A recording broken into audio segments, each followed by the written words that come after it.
Hey everybody, Josh from Populi here, and in the game of school, proctors are the referees.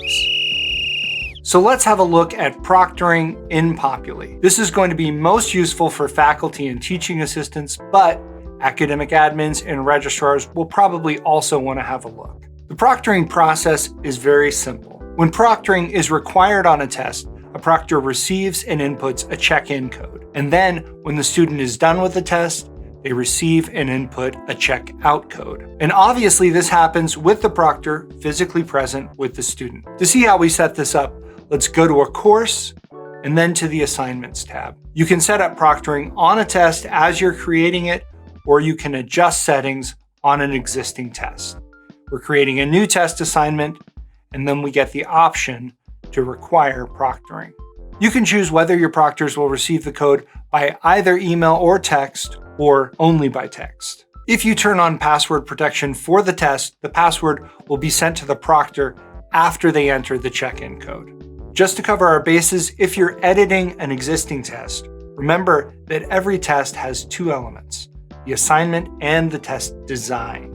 On the test, over on the right, on the information sill, at the bottom, you can click on Proctored to adjust that setting. You can also add an exception to an unproctored test to require proctoring for a specific student. Okay, that's how you set proctoring up.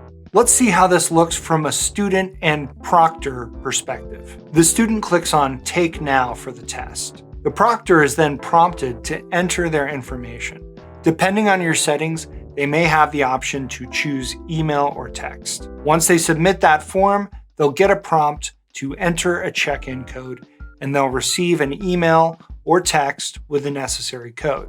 They then enter the code, and the password will be sent to the proctor, and the student will be able to take the test. Once the student completes the test, the proctor completes the checkout process. They receive another code, input it, and they verify that they did not observe the student cheating. If the proctor doesn't check out, the test is flagged for your review. You can see that under Tests, clicked into the specific test, and then in the test history.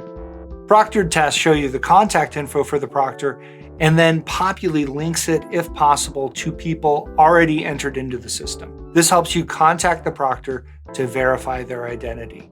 Also, if you want to explore more training options, you should be aware of our focus sessions. These are 1 hour long training sessions that take place over Zoom. You and several other Populi users meet up with a Populi support rep.